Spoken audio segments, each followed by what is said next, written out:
Howdy, folks. Happy Thursday. Lots to discuss here of some games from last night, some issues with the Washington Capitals.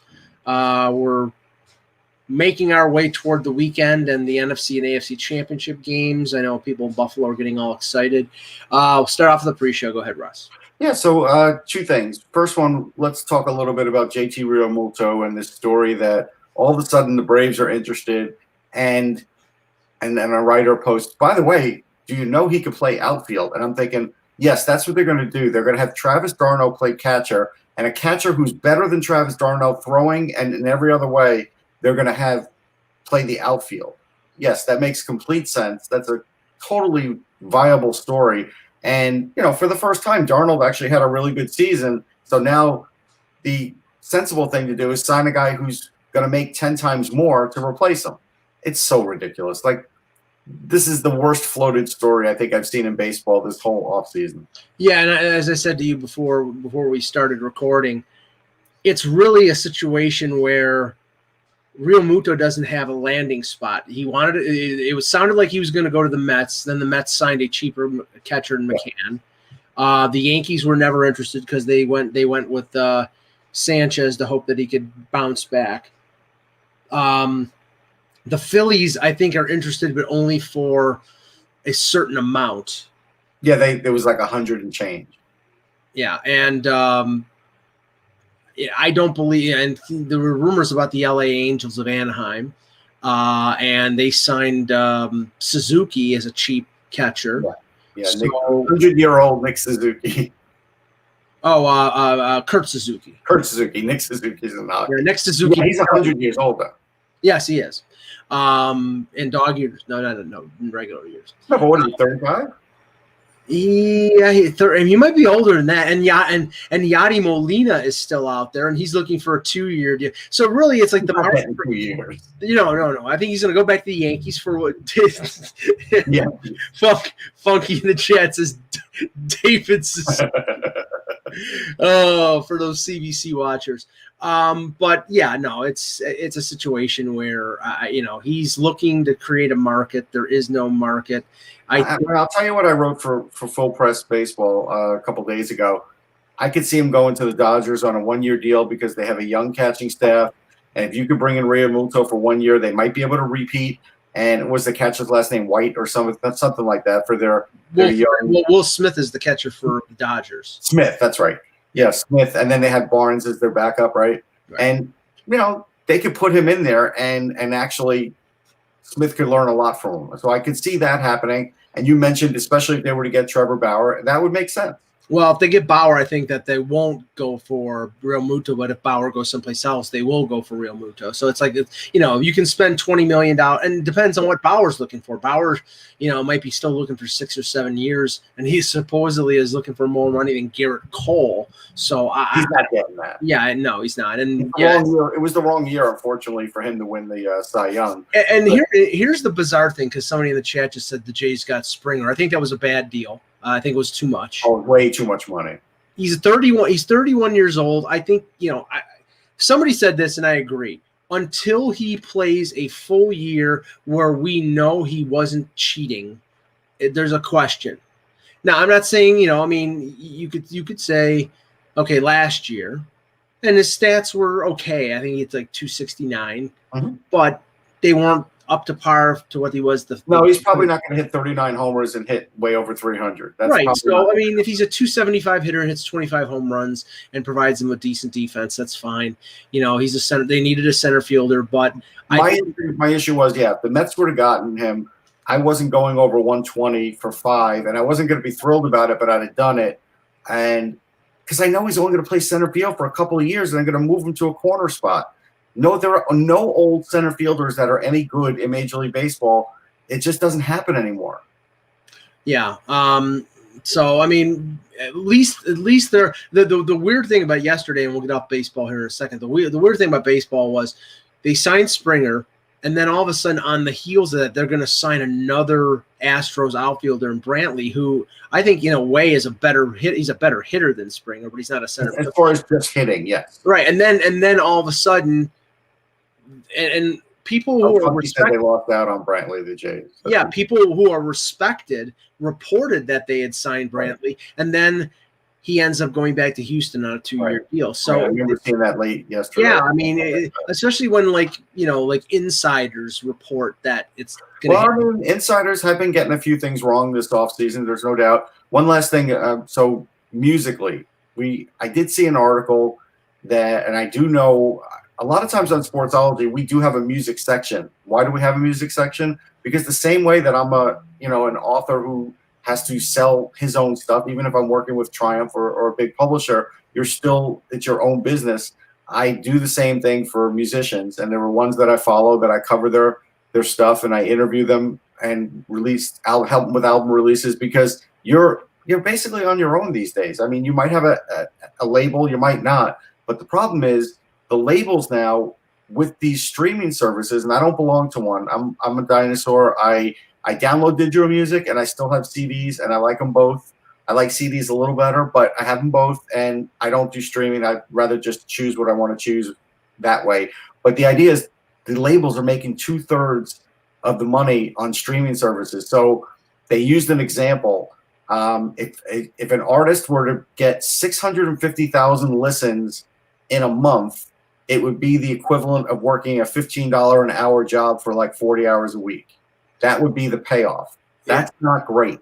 No, and you see and it's funny. You see on YouTube all these bands. Like I subscribe to the Genesis YouTube page, right? And they're putting like all their old songs on YouTube, and they put it like a little. Right, exactly. They're putting like something clever in terms of like the visual, like the album spinning or whatever. Yeah. But it's essentially the same song that you've listened to for ages. And they're doing this to get the hits, so they get the money from the YouTube advertising.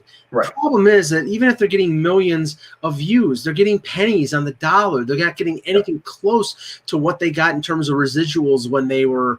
Back in say the 80s or 90s, when albums were selling and everything else, and now this is the reason why these bands will tour until they die, because that's the only way they can make money. Right. So as an example, 2019 Weezer put out an album, and then shortly after that, they announced they were going to be on the Hella Mega Tour with Green Day and Fall Out Boy. So I bought tickets. Was hoping it would happen last August. It didn't. So now I extended those tickets, and I didn't. They were the only tickets I didn't refund out of all the tickets that I bought last year because of COVID. So now I noticed they have another album out, and they just dropped a song, and you know what? It's pretty good, so I bought it. And that is how they're going to do it now. They are going to have to just put out music to sort of, satisfy themselves, but they are going to have to go on these big tours.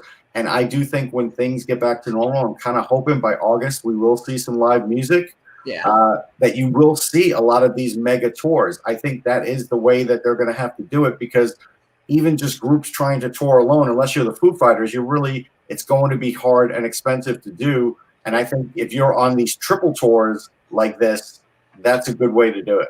Yeah, it may be a great way to see music. I mean, I'm dying to see live music, and I'm hoping that by, say, June or July, we'll be able to go out and see concerts in an open air setting. But who knows the way things are going right now. Yeah. Hello, Hockey World. Today is Thursday, January 21st, 2021. I'm Russ Cohen from Sportsology. And I'm Michael Agello, and yes, the Oilers do still suck, Timothy Park. And this is the HockeyBuzzcast here on HockeyBuzz.com. I'm doubling down because I'm sorry. And we'll you're not sorry, but yes. No. I'm not. No, I'm not sorry. I believe what I said, and I stick with it. And I don't care if one game does not a season make. But we'll talk. By the way, nothing's more polarizing than one host wearing a Yankee hat and one host wearing a Met hat. Hey, it's like politics right now, Russ. It's unity, us together. That's right. Now, okay. We'll start with this. I just saw this tweet from Stephen Wino regarding the Capitals situation.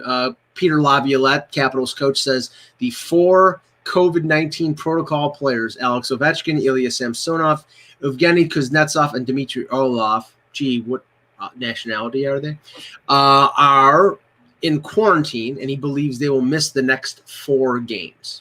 This comes the day after the Capitals were fined $100,000 for violating the COVID-19 rules. Mm-hmm. And apparently, now I don't know the specifics. I don't think anybody knows the actual specifics, but these 4 players were violating policy, whether they were together in a room or together out of the hotel or what it was. But we know that they did violate whatever the return to play rules were for these teams, and now I think they're obviously thinking that there's a chance that they could be, because they were exposed to the public, could test positive. Right. Now, I have Ovechkin's statement. Let me read that one. Yeah, go ahead. I regret my choice to spend time together with my teammates in our hotel room and away from the locker room areas. I will learn from this experience. So that's pretty broad, away from the locker room areas. And that's, I know most of us think that's probably where it occurred, but it could occur in a hotel room. It really could. I mean, nothing is infallible these days, and that just shows that anybody could get it. But I remember we were saying on this show, hey, hockey's not going to be any different than any other sport. They're all going to have similar problems, and this is going to plague teams all year. Now, this is the worst case scenario for the Capitals because it's 4 of their key guys, and 4 games in a 56-game season is a lot. Yeah, and you can't get more key than the starting goalie, the 2 top centers, and one of the top 3 defensemen. Yeah. And that those are that's the core group pretty much. Now, Alex Ovechkin's wife posted on Instagram and it felt like the Russians were being scapegoated. I don't think they're being scapegoated. I mean, this is a real thing. And, she talked about them having the antibodies and all of that. Yeah, that's great. But it doesn't – there's so many different things. Look, none of us are experts at this. None of us. I follow an epidemiologist on Twitter so I could just become better at it to try and not get it. But, again, you can't just go off and think that you have all the answers over the NHL because they're consulting with the best people they can. And still it's going to happen. That's the end of the day. It's going to happen. I'm sorry. I don't believe that these players are being scapegoated. I believe that. No, I don't either. I mean, what is the commonality here? The commonality is that they're all Russian players. They're all buddies. Yes. They decided that they were going to get together against the rules, and they did, and now they're paying that. Now the team and them are paying the consequences for it. Like you said earlier, the races in these divisions could be so tight that the outcome of 3, 4, 5 games based on injury, based on COVID positive, could be the difference between making and missing the playoffs. So I'm sorry, I have no sympathy for these players right now. They should have, they agreed. Here's a solution, okay? As an example, like if what Cam is saying is true, and hey, they hung out in the hotel, maybe they played cards, whatever. You can do that in your room via Zoom or Skype or, any sort of connection like that. You could just use your iPhone, and they could all do that way and feel like they're all close and not violate protocol. There's a way to do it. I mean, okay, you could go into a room like this and crack open. Look at the word FaceTime. FaceTime is the word I was thinking of. You can do that. You can crack open a bottle from the mini bar. Yep. And drink and talk with your friends and not be in the same room. It sucks. I get it. We've had to give up some of the things that we've taken for granted over the last 10 or 11 months. I want it to be over with. Everybody wants it to be over with. But, honestly, if I have a chance to make $9 million plus like Ovechkin does, minus the 20% for escrow and the 10% for retention, I'm going to do what needs to be done. Yeah. So I'll go in my room. I'll call everybody. I'll call everybody in the world. I'll have 100 people up on tiles live on my computer to keep me interested. But that's what you have to do right now. Yeah, it's a situation where we want it to be over with, but it's not over with. And, normally these guys on the road, they can do basically anything. They can go out to dinner and they can whatever. You can't do that right now. No. If you do it, you're putting your team in jeopardy. So, all right, let's talk about the games last night. Start with the game that was, this is the thing. I think we said when the NBC schedule came out, there were 3 Canadian games with Canadian teams. Right. 2 of them were Edmonton, Toronto, and the third I think was Montreal, Edmonton, or Montreal, Toronto. Right. Obviously, they're broadcasting Edmonton, Toronto because it's McDavid, Draisaitl, Tavares, Matthews. The matching of the great young stars. Freddie Anderson. Yeah, and so I mean, when you get a dog's breakfast, to use a Bill Waters terminology, like last night, it really, you're not. That's the reason why you're probably not going to see many Canadian games on U.S. TV, because they can bear that if it's Boston, Philadelphia, because they're still going to get the Boston and Philadelphia markets to tune in because that's their team. People watching in, waiting for a pinball machine game between Matthews and McDavid. Second period, it's 1-0 Oilers, and the goal was an own goal. They're turning off that game in droves. Mm-hmm. So now getting to the game itself, I know we'll disagree on this because we've already done it. We'll do it again. The first period goal that Kaylor Yamamoto was given credit for was an oddball goal where Jimmy Vesey was standing to the right of Frederik Andersen. He tries to clear the front of the net, and instead of clearing the front of the net, he hits Jake Muzzin's skate, and the puck goes basically off the inside of the post and past Anderson. I cannot blame Anderson for this goal because he was where the puck was when his own player was shooting at someplace else. And how is he supposed to know that he's going to shoot it right off the skate of his own defense? Well, I'll tell you. So it's not like you're supposed to know where it's going to go, because there's many times a goalie doesn't know that. But that's why goalies go and the butterfly. That's why goalies protect the post and lean on the post. And he was a few inches off the post on the other side, and he definitely could have reached the post with his foot. Had he done that, that puck that trickled would have hit his pad. And that was my problem with Freddie Anderson on that, because, again, we saw like Samsonov the other day, literally in the sitting position, covered both posts with both of his pads. So you could do it, and he didn't have to cover both. He just had to cover 3/4. Right. It can be done. And that's how you sometimes get lucky, but it's not getting lucky. It's sticking to the kind of goalie you are and the strategy. And I just felt like he didn't have it right on that one. And he was in the game, but I just felt like it could have been stopped. It was an oddball game. I mean, the puck was bouncing. And if nobody asked this after the game, but the puck was bouncing all over the place. And yesterday purportedly was the first game that they went back to the 2019-2020 pucks. Now we're talking about pucks again. We're talking about pucks. And it's like, I mean, honestly, it's like baseballs. It's like, the home runs are going out of the ballpark. So are these the reject pucks from 2019? No, I mean, at least with baseball, we could tell that the seams were raised. And people that I know that were at the ballpark, writers and such, that got a foul ball, felt the difference. You could see the difference, right? With these, you probably can't see the difference. So I do wonder now, is it in their heads? Because I feel like once you tell somebody something, and I'm susceptible to this like the next guy, the minute you tell them that, I think there's a little bit of bias there. Well, and Funky says both teams play with both teams were, I mean, the puck was bouncing all over the place. It was such a sloppy game. There were opportunities where there was one opportunity that McDavid had where he passed it off. I think it was Cassian, and the puck was rolling and it hit the crossbar. I mean, it was just, and I don't think it's like the quality of the ice, because the Raptors are playing in Tampa. So the ice is out there all the time. They're not. And Timothy, boy, Timothy, I swear to God, you keep doing this, I'm going to ban you forever, because you're acting like an ass. Mike, maybe for the ice, maybe they're using 2019-20 water. There you go.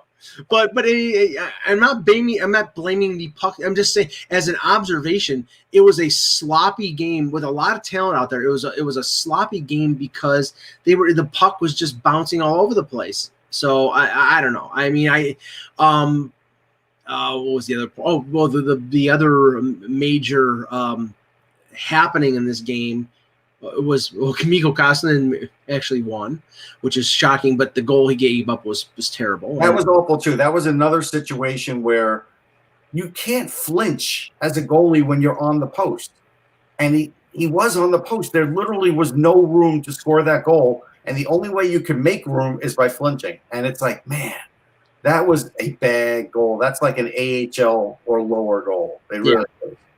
So the other big news from this game was the injury to Joe Thornton. He got hit by Josh Archibald along the boards in the third period. It looked to me like a rib injury. The way, I saw, Couturier get hit in the ribs recently. For whatever reason, guys are getting hit in the ribs a lot now. And when you see the hunch over like that's the first thing that I think about. Right. And you could tell, Joe's tough. He has played through a lot of injuries in his career. And you could see, remember, he was shaking his head, and then they opened up the door, and he basically skated to there, almost hunched over the whole time, right? So that told me that it was, pretty bad. Yeah, he went to the bench, and then to leave the ice, he got back on the ice, and he was hunched over even a minute after the play. So we know it's, it could be a broken rib, could be cartilage. We don't know. Pierre LeBrun reported that there was going to be an MRI today, so they'll probably know either later today or tomorrow morning the extent of the injury. And then on top of that, here's the thing: where were they playing? Edmonton? No, in Toronto. In Toronto. Do you not think they have an MRI machine on premises there? I don't think so. No, I think they may have an X-ray machine, but I think X-ray only. Okay. Yeah, no, they're gonna ferry that out to a hospital because at some point would teams invest in that? They have team doctors. You could MRI the guy there then. Yeah, but even if they do have that, they're probably going to send it to somebody else. Somebody else to read it. The radiologist. Yeah, that's true. Yeah. So, the other news that Michael Cohen was saying in the chat. But by the way, can you change your name to what your real name is now, since Michael Cohen doesn't mean anything anymore, since he's a lawyer for an ex-president? He's got a book tour. Yeah, there you go. From jail. Austin Matthews went on the ice and left the ice fairly quickly this morning at practice. Sheldon Keefe, that was the reason why we were delayed a few minutes, because I was watching the media availability for Sheldon Keefe. He said that Matthews wasn't feeling well and just didn't go into any kind of detail. Doesn't sound like it's an injury. Maybe it's the flu, maybe it's something like that. I mean, I'm assuming they're testing him every day for COVID. So if they lose Matthews to COVID, but it's anytime something happens is unknown, everybody's going to assume that's going to be the default. Yeah, and that's just the way it is. So. Even again, and it may not be right, but the minute you say this could have happened away from the locker room and not in the hotel room, people are going to think you were out, even if you weren't out. It's unfortunate, but unless you get specific about it, that's what people are going to think. You can't stop what people are going to think. Yeah. Bill C. brought up a point in the chat I wanted to bring up. Find here. It's way back. Here you go. Apologize if we've already talked about it, but is anyone else annoyed with the projected ads on the ice this year? Honestly, I haven't noticed. It hasn't bothered me. I haven't noticed it. What bothers me, and it's the helmet ads don't bother me. Helmet ads don't bother me. I barely know. I mean, it's funny though that the Jets and the Canadians are both wearing Bell, because the arenas are both the Bell Center or the MTS Center. But no, the only thing that has bothered me is baseball games where they have the green background behind the backstop and they project ads on that. And there's been some broadcasts where they're projecting ads on the glass. That I noticed, because it's sort of the glass. I noticed. Yeah, but the other ones I really haven't noticed, Bill. So I mean, maybe I'm just suffering from some sort of attention deficit disorder. But no, I really. Well, that's weird. I haven't really bothered with it either. Yeah.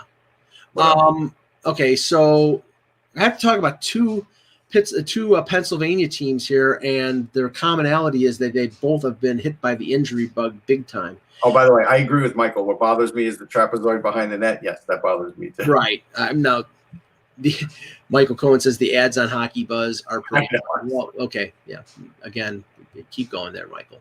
Everybody's getting threatened today. Wow, it's like, I was like, hey, the threats are flying today. I'm the commissioner. I control.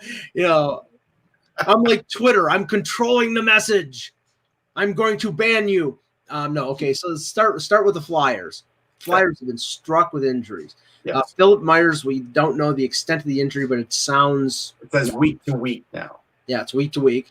Morgan Frost suffered a dislocated left shoulder, so he's going to be out indefinitely. He said that probably is a 4 to 6 week injury. I would say it's at least 4. Yeah. Couturier is out, so they're really getting hit.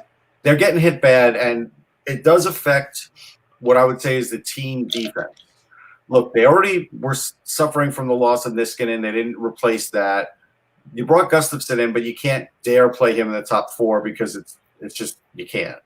And so it's a death wish. It is. And so you look at everything and you say, well, they have depth at defense, but really their depth are third pairing defense, guys who would, be your 5, 6, 7, 8, and 9. They have those guys.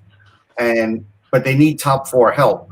And now that we noticed instantly without Couturier that it affected the team defense and also on faceoffs. Like in that Buffalo game, the second one, Mike, Eichel was just killing in the offensive zone on faceoff. They had no answer for him. You couldn't put Hayes up against him because Hayes isn't fast enough to cover Eichel.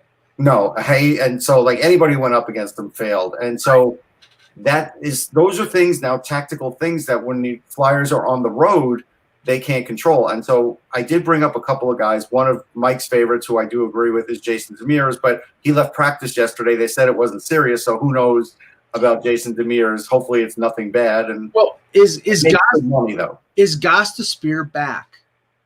I've not heard that yet, no. Because, you would think that this would be the opportunity for Gostisbehere with all these guys out. He has played top 4. I know we know Vigneault doesn't like the way he plays, but, desperate times. I don't think they're there yet, Mike. I'm going to term it that way. So haven't heard anything about Gostisbehere, so we'll just push that aside. So Demers would be a good one, but they can't afford that cap hit, so they'd have to get Arizona either to retain or do a player swap. Maybe you trade Gostisbehere for Demers. Maybe you do something like that. Jacob Larson, I think, would be a good one with Anaheim. Yeah, but are they going to trade him? He's well. Here's the thing. So either one of these. How about either Jacob Larson or Ben Hutton? Hutton hasn't even gotten in the lineup yet. Yeah, Hutton's making. They just signed him. So right. So if they're gonna keep Hutton on the outside, maybe if you're Philly, you could talk him into getting Hutton because he certainly could play a top 4 role for a little while. And if they plan on putting Hutton in, Larson's only got 1 more year left on his deal at like 1.3 or something like that. Maybe. And again, he's an ELC guy. Maybe you could trade one of your younger guys for that because they still have rights to him. Well, I don't know how much cap space the Flyers have, but I don't think it's much. Okay, but this guy would be the perfect fill in for Matt Niskanen because he can play the right side, he can play the left side too, and he played major minutes last year, and he's a veteran, and I think he still is capable. I'm surprised they haven't put in a call to Ron Hainsey.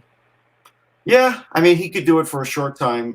But again, just like Braun, at times Sanheim and Myers were filling gaps in that number 2 spot. Right.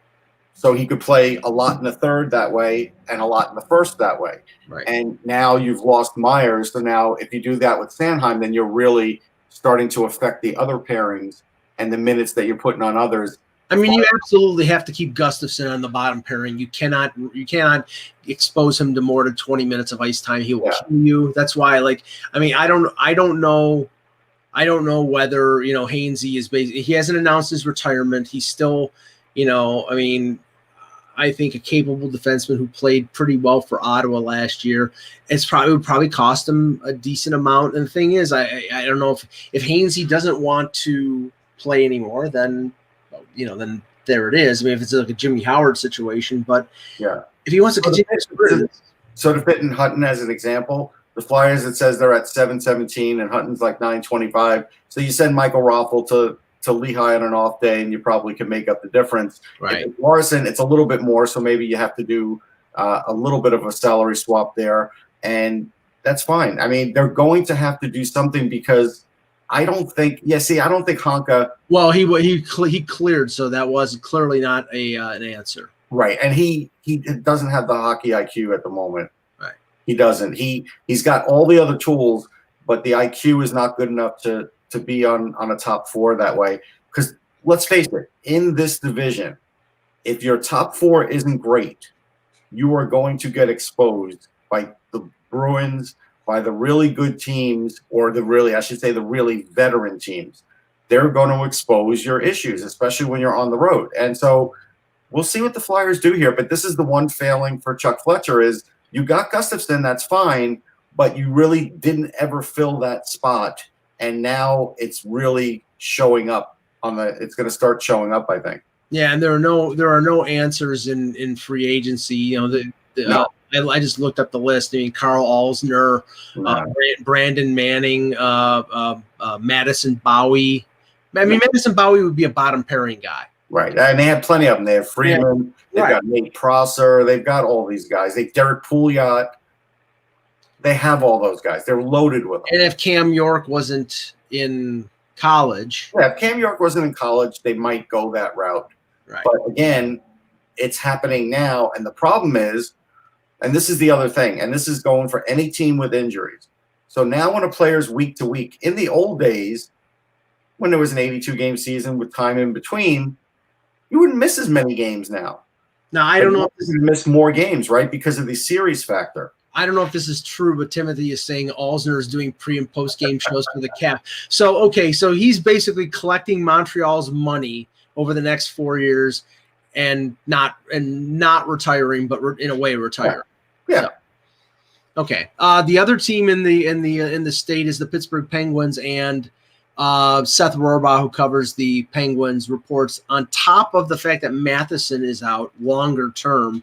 Now Marcus Pettersson is week to week, and Ricola is out longer term. So this we talked about what injuries were going to be. At the beginning of the year, we were saying healthy. This was their Achilles heel. No, but I mean, we were talking general health of the league. There were going to be a lot of injuries because we saw it in other sports. But now you're right. This obliterates the Penguins, and that could be a death knell for them, honestly.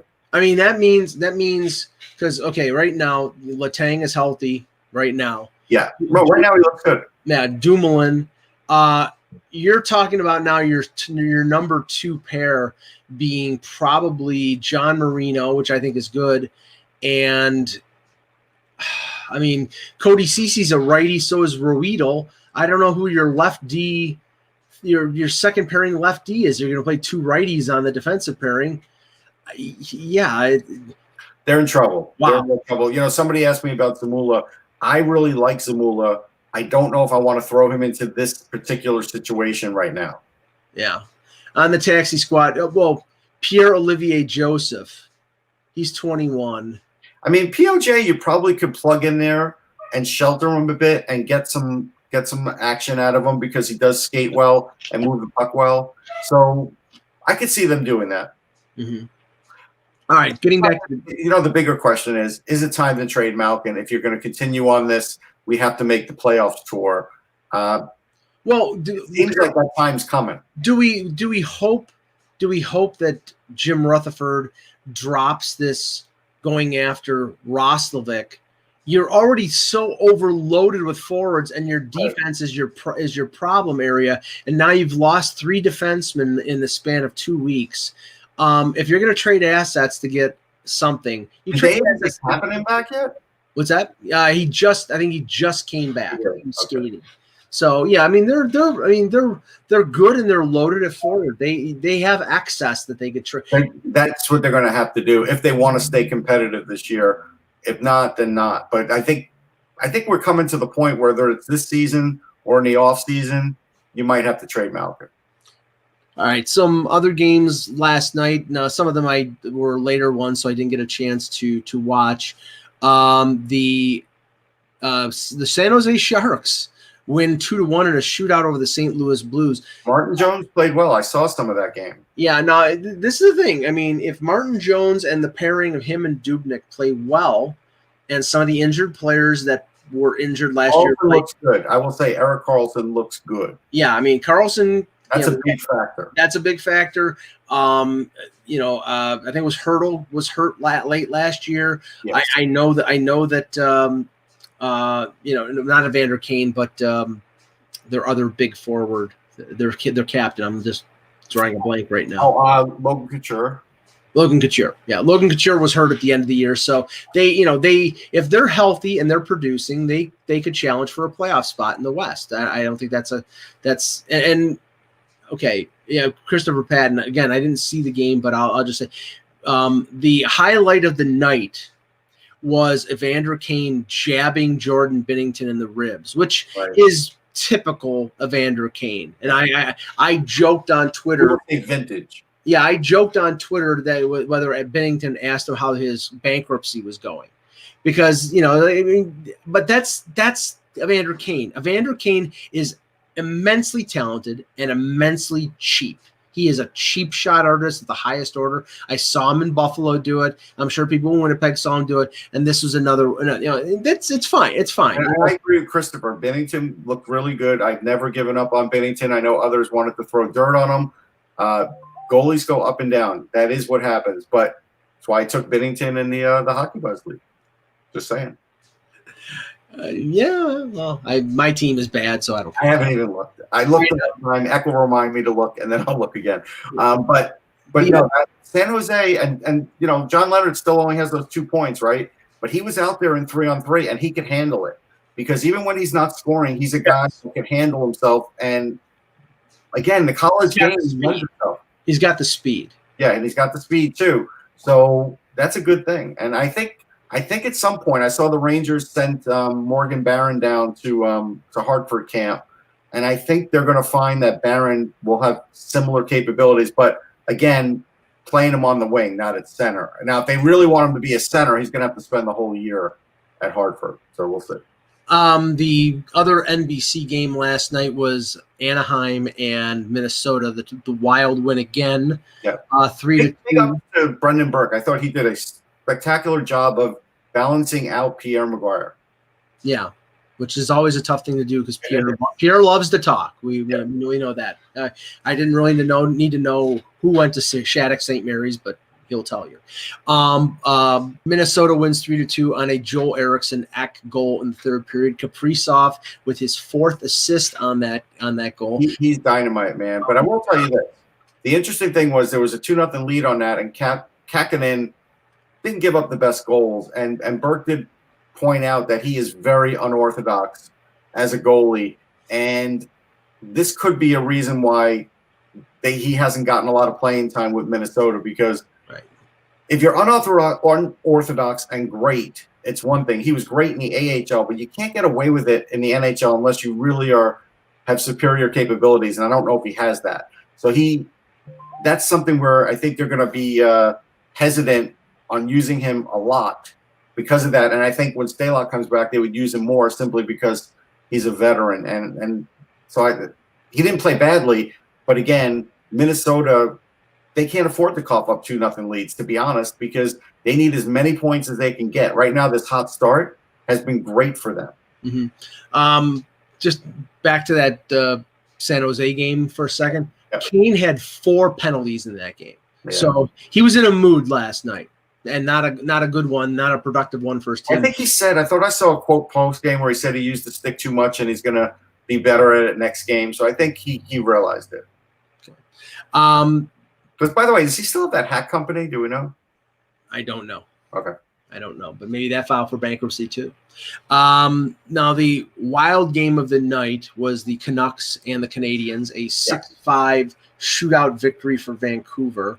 And you had an observation when we talked earlier about the Canucks that I think is my preseason one when I was doing the picks. Yeah. And John Shannon was on, and I was like, I'm worried about how many goals they'll give up. Now, it wasn't really a complete shot at Holtby, but it was a little one, and I like Demko. But while their defense is very good at moving the puck and such, their bottom three aren't great at actually playing defense. And I do think if you look at them, they've given up like 21 goals already. That's a lot. And there's going to be times when they're not outscoring everybody. So that's a big deal for me. Yeah, former Canuck Tyler Toffoli had a hat trick in the game. Those are 2 hat tricks they've given up this year. One's to Connor McDavid, so that's, forgivable. Yeah. But 2 hat tricks against the Canucks. So that's an issue for the Canucks. Yeah, I'm just checking to see who was in goal for the Canucks, whether it was Holtby or it was Holtby. 36 shots, 31 saves. So they in the end they get the victory, but the concern was them being able to play. And again, it's not just simply the makeup of their defense; it's the entire team buying into a defensive concept. Right. And that's I know that for because that's what Toronto has battled for years. It's not simply just the makeup of their blue line, it's whether the forwards will come back. And I have seen with the Leafs this year a little more buy-in, where they're going deeper in the zone and sort of smothering out the other team's offensive attack. And Vancouver may think they can freewheel and win. They might be able to get into the playoffs that way. I don't know if they were going to be able to win in the playoffs that way. Well, here's an interesting thing. So, Holtby started 3 games. He's got an .892 save percentage and a .358 goals against. And like on Hockey Reference for quality starts, they've got 1 of them. If he's going to give 1 quality start for every 3, they're in trouble. Yeah. And I don't know whether Demko is I'm assuming Demko has at least played a game. He's played a game. Yeah. But again, I mean, he might be ready, but he might not be. But the idea was, I never thought Holtby was a slam dunk to definitely lead this team. And so we'll see. I'm still iffy about him. And Richard in the chat says that Edler was hurt in the game. And that's a big. And they played with 5. If that's the case, I mean, there's a veteran guy who can move the puck. I mean, they block shots. He's a good shot. And they added Hamonic at the 11th hour. Yeah. Who are they going to put in the? I mean, I think they're already playing Ulevy, so it's like they're not exactly deep on the blue line. So yeah, I'd have to look at. I forget who they have in my head though. Yeah, I'm looking right now just to see, because it's right now it's wasn't Ben Hutton a former Canuck? Yes, he was a former one. So if Edler is hurt, they have Myers, Schmidt, Hamonic, Hughes, obviously. Ulevy, it would be on their bottom pairing.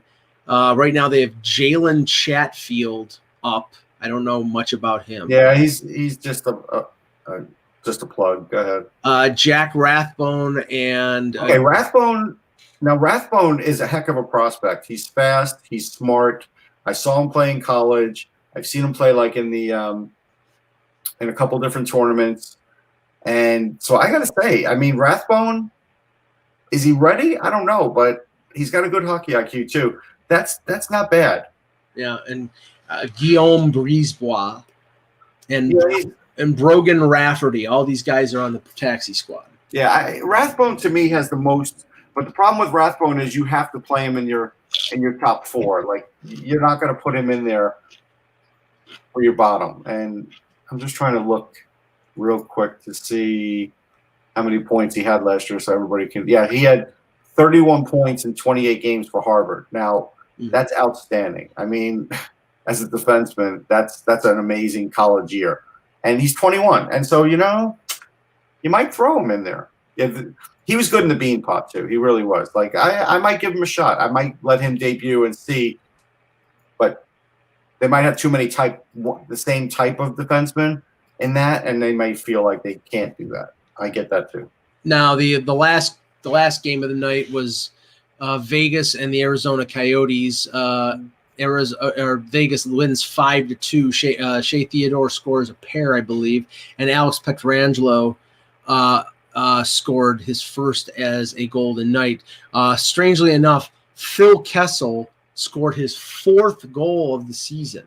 Yeah, so, looking a little better. a little more engaged. I noticed that the other night. That's good. Well, I mean, he's only got a year left after this year on his contract, so this might be a money run. But I mean, Vegas is what we thought they were. They're right now. But what they have to prove is not now. It's going to be in the playoffs. Yeah. They got beaten by Dallas, and that was an upset. They have great goaltending. They have that tandem. I still think their defense was a little improved, but not as much as it needed to be improved when they signed Pietrangelo and then traded Schmidt. But if they're getting production out of Stone and Pacioretty, then they're up there in terms of the challengers in the West. Yeah, but you mentioned to me Cody Glass is on the taxi squad, and I don't get why he can't break in there. Is DeBoer not liking his defense? Is this like another situation where they're going to take time away from a young player to play an older vet because he plays a complete game but he doesn't score nearly enough?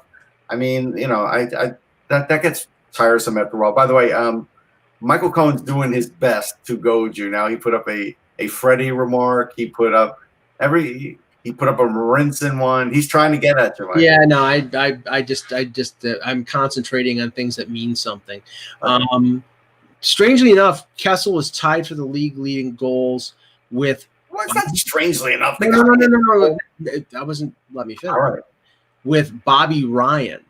Yes, Ryan is. That is, yes. Yeah, and I mean that's 4 goals in 3 games for I mean that's a great story, and he already won comeback player of the year. Can you win comeback player of the year twice? Why not? If he scores like 25 goals and like leads them in scoring, and that nobody. I don't know if there's a rule that says you can't. And if you were to do that, I might do it again. I might vote for it. I'd vote for it. But now he's having a great year, and Detroit's a little surprised, but you got to remember, Detroit's actually I think they're 500 right now. They added some veterans. They're not going to be pushovers. It's not going to be a situation. Although Mark Stahl is not playing great hockey. There was a reason they gave him a second-round pick. Yeah. Because I'm sure Mark Stahl is playing out the string. Yeah. I'm not trying to insult him, but I mean, look, he had a really nice career. If he didn't have the eye injury, we would be talking a lot better about him for his whole career. But he had a heck of a range of career anyhow. I have to say, you saw him play a couple games. I barely noticed Eric Stahl in those 2 games between the Sabres and the Flyers. And you got to remember, he didn't want to be traded. Yes, I'll tell you, it was hard for him to get in the flow. Every once in a while, you would see that good pass. Every once in a while, he'd win a face-off. So he wasn't playing as bad as the Rangers because they just didn't know where to put him. It was just one of those situations where you feel like you could get more out of Eric Stahl. Yeah, but he didn't want to be traded from Minnesota. He had an agreement with Fenton, sort of like a gentleman's agreement that he wouldn't be traded, but he didn't have a no move clause. And as soon as Guerin comes in, he trades him for Marcus Johansson. I guess he was building a house in Thunder Bay or wherever his family lives, which is a couple hours away from Minnesota. And now he's further. I think he is playing out the last year of his career.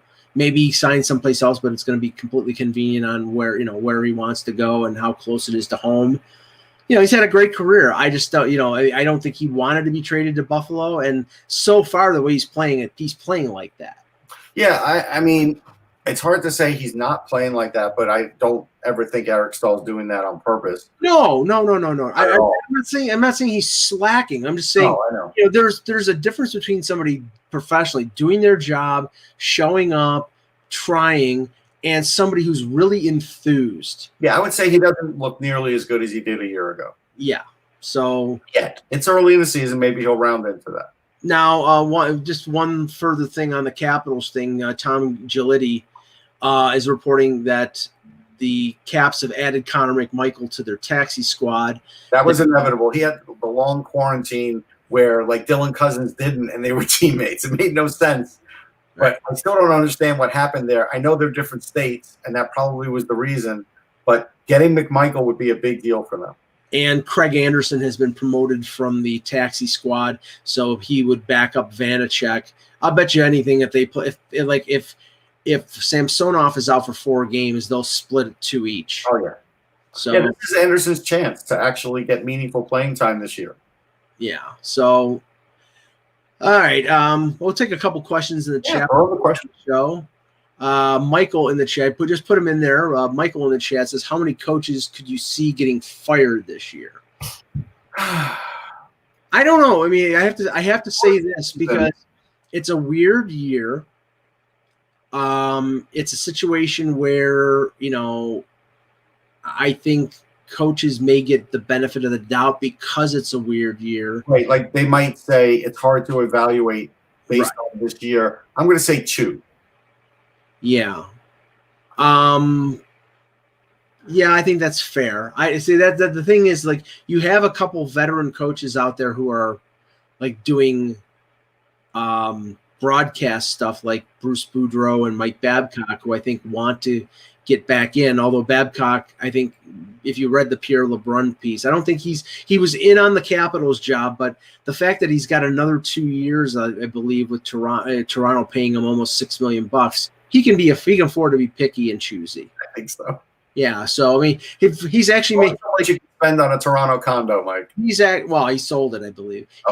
Or maybe he was renting. He actually, it's like he's making extra money as a commentator for NBC, so that doesn't take away from what he makes with the Leafs. So it's like, if he's making something extra, it's only if he's coaching someplace else. Has he been on NBCSN yet? I haven't seen him, but Does anybody see Mike? Anybody? Yeah, I don't know. Let's see here. What is it? Anthony, Mike, how happy are the Leafs with Nylander now? He's playing good. I mean, if he plays like this, they're very happy. But they won't trade him if he plays like that. No, that's not the case. What do you mean no? It matters what the team does. Mm-hmm. It really, okay. He scores, 56 games. Let's see, what would be the equivalent of 30 goals? He scored 30 goals last year in 60-some-odd games, which is like 35, 36. 20. So if he scores 20 this year, which is the equivalent of 30, and they lose in the first round again, he's going to get traded. And it's not because he's not good. It's because they need to change the makeup of the team. I still don't know if it has to be him. Well, who? We'll worry about that later, Mike, because I'm not going to argue with you. Okay. Davy Jones plays for Dylan Cousins' development. Well, we were talking about Cousins before. Yeah. Right now, it's not this. Now, it's better that he's playing than not playing. But if there was an AHL, well, they couldn't send him to the AHL. He'd have to go back. This is going to be a rough year for him. Now, he's out on the ice. He's not producing points-wise. What do you have? 1 assist, I think? I think so.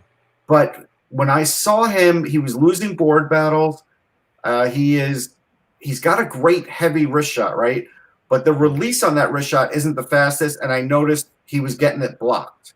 And so if Dylan Cousins is out there and his main way of scoring is being blockaded because the release isn't there, he's going to have a frustrating season. He's going to have like 15 points or so. And yes, he'll get NHL experience. If there is no other league, then I can't kill him for playing him. But at some point, there was another option. I think it would be better for him. But at this point, it's hard to say you shouldn't play him, only because then he wouldn't be playing at all. Terry 3Gs is asking, who is the most shocking start to the season, good and bad? Well, I think I said yesterday the good was New Jersey at 2-0-1. Yeah, New Jersey definitely, because I covered their camp for a day, and I've still yet to write that article, but I will. But I've covered their camp, and there were some things to definitely like, and I believed in some of those things. And right now it's coming true based on the fact that they are young. That's working. Their defense is upgraded. That's working. And, Crawford was there at the time, but now Blackwood's back in there, and he's always been good. So there's no reason to think he wasn't going to be good. It's just like, can he be good for a partial season of starting in net? That's the part we'll find out, because again, it's another weird year. Mm-hmm. Now, bad wise, well, see, I'm looking through the standings here, and all the teams that have gotten out to slow starts are the ones we expected to be. You mean Chicago that looks worse than I thought they would be. Except I will say this: even before the injuries, the Penguins looked worse than I thought they would be, even though I picked them out of the playoffs. So if that makes sense. Yeah, and even they are 500, so you can't say that that's the shocking. Yeah, like Michael, yes, Jack Hughes is greatly improved, but it's really because of the strength. The speed was always there, and so yes, that helps too. Yeah, I mean Chicago's 0-3-1. We expected that. Buffalo's 1-3. We expected that. Ottawa's at the bottom of the North, although they're better. That we expected that. The LA Kings are at the bottom of the West. We expected that. I think just scouring through who's. Again with Minnesota, because they got off to such a good start, Zuccarello's close to coming back. He might come back over the weekend. They're pretty healthy right now. If they start banking some points, that could really help them. And Columbus at 1-2-1. I keep saying that, the distraction of the it could be. Situation, maybe it doesn't get resolved this year. Maybe Yarmo's not going to be is not going to be forced into a move. Well, I think GM-wise, I don't think we're going to see a GM get fired. And I think the GMs are definitely going to get the benefit of the doubt based on what the season is, what they had to encounter with the salary cap. It's really going to be hard to fire a GM, I think. Don't you think? Yeah, I think harder than a coach. Yes, definitely harder than a coach. One little note here before we end the show, just getting into a little Russian politics here. Artemi Panarin, the Ranger star, has made some sort of public statement in support of Alexei Navalny, who is the opposition leader to Vladimir Putin. Russ, that brings a whole new dynamic to when the Rangers play the Capitals, because we know Ovechkin is the best buddy of Vladimir Putin. So the only thing I could say is when you're an opposition leader to Vladimir Putin, you're not for long. That's all. Well, he flew into Russia and got arrested at the airport. I know. I'm surprised they didn't. I'm surprised they didn't poison him on the way to jail. And on that note, for Russ Cohen, I'm Michael Agello. Thanks for watching, and remember, and we'll be back tomorrow with. And William's right. It is brave of Panarin to do that. I give full credit for that. I don't want to take that part lightly because that is a gutsy thing to do. Yeah, and I don't know what the circumstances were that he had to go back to Russia, other than he's from there. But you have to think that there was a phone call that says, "Come back here or else," blah blah blah. You can fill in. Come back and get arrested or get poisoned again someplace else. Yeah. We'll have Kevin Allen from as for our usual Friday morning. Yes. Oh, jeez. Tanya Harding references in the chat there. For Russ Cohen, I'm Michael Agello. Thanks for watching, and remember, without the buzz, it's just